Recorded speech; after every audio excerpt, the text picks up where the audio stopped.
विधानसभा चुनाव से पहले राजनीतिक दलों की तरफ से घोषणा पत्र का ऐलान किया जा रहा है। कांग्रेस ने अपने घोषणा पत्र जारी कर दिया है। घोषणा पत्र में कांग्रेस ने जनता को 5 गारंटियां भी दी हैं। कांग्रेस ने अपने घोषणा पत्र में महिलाओं और युवाओं के लिए कई बड़े वादे किए हैं।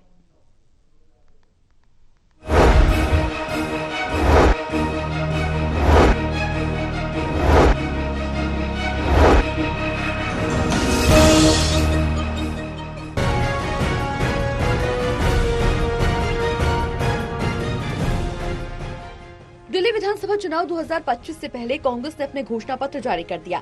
दिल्ली कांग्रेस की प्रेस कॉन्फ्रेंस में पार्टी के वरिष्ठ नेता पवन खेड़ा, जयराम रमेश, उदित राज, दिल्ली कांग्रेस अध्यक्ष देवेंद्र यादव, पूर्व प्रदेश अध्यक्ष अनिल चौधरी समेत अन्य वरिष्ठ नेताओं की मौजूदगी रही। इस दौरान कांग्रेस ने दिल्ली वासियों को 5 गारंटियां दी और कई बड़े वादे भी किए।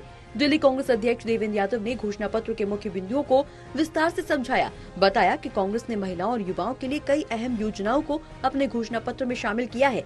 साथ ही कांग्रेस ने दिल्ली वासियों को 5 गारंटियां भी दी हैं। इसमें प्रत्येक गरीब परिवार की महिला को 2500 रूपए हर महीने, 25 लाख रूपए तक का मुफ्त इलाज, बेरोजगार युवाओं को अप्रेंटिसशिप के दौरान 8,500 रूपए हर महीने, 500 रूपए में रसोई गैस सिलेंडर और 300 यूनिट मुफ्त बिजली जैसी योजनाएं शामिल हैं।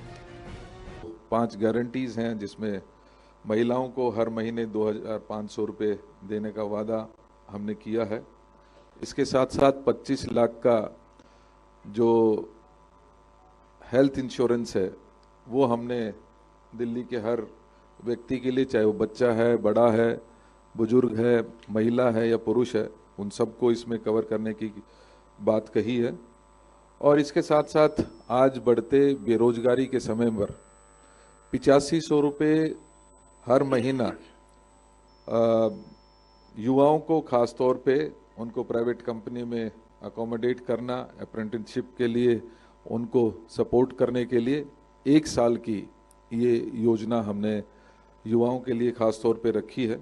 सुचारू रूप से चला सके उसके लिए हमने 500 रुपये में सिलेंडर हर महीने देने का वादा।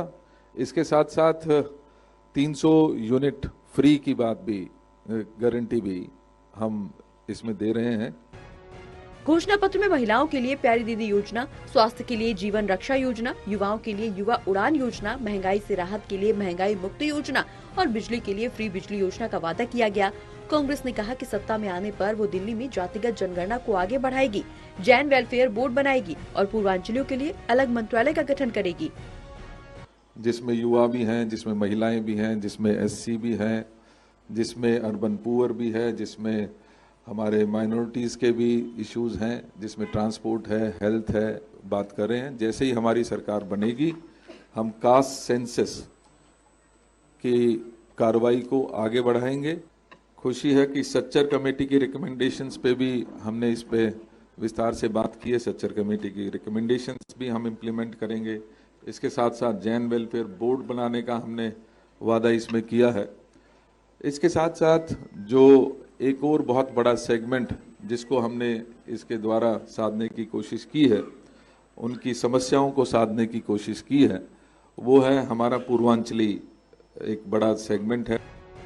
कांग्रेस के घोषणा पत्र में ये भी कहा गया कि दिल्ली के हर वार्ड में 24 घंटे संचालित डिस्पेंसरी खोली जाएगी। शिक्षा के क्षेत्र में नई योजनाएं लागू होंगी। कांग्रेस ने दिल्ली सरकार पर निशाना साधते हुए कहा कि मौजूदा सरकारें शिक्षा के वादों पर पूरी तरह से फेल है। कांग्रेस ने छठ महापर्व को महाकुंभ की तरह मनाने और पूर्वांचल के योगदान को विशेष सम्मान देने का भी वादा किया। देवेंद्र यादव ने कहा कि हम दिल्ली में एक ऐसा मॉडल पेश करेंगे जो सभी वर्गों को साथ लेकर चले। हमारी गारंटियां और योजनाएं सिर्फ वादे नहीं बल्कि जनता के लिए ठोस समाधान है। जो डिस्पेंसरीज हमारी थी उनको कमज़ोर कर दिया गया है, उनके उसमें कोई फैसिलिटीज़ आज के समय में नहीं मिल पाती हैं। लिहाजा हमने तय किया कि नए हॉस्पिटल्स तो बनाएंगे ही बनाएंगे, उसके साथ साथ 24 घंटे की डिस्पेंसरी भी हम हर वार्ड में खोलने का काम करेंगे। हर वार्ड मतलब लगभग 280 जो हमारे ये हैं, 250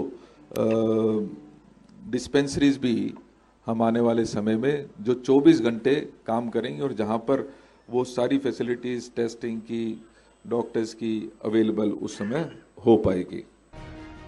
कांग्रेस के घोषणा पत्र में किए गए वादे और गारंटियां दिल्ली के चुनावी मैदान में एक नई बहस छेड़ सकती हैं। हालांकि अब देखना ये होगा कि जनता इन वादों पर कितना भरोसा करती है और अन्य राजनीतिक दल इस पर क्या प्रतिक्रिया देते हैं।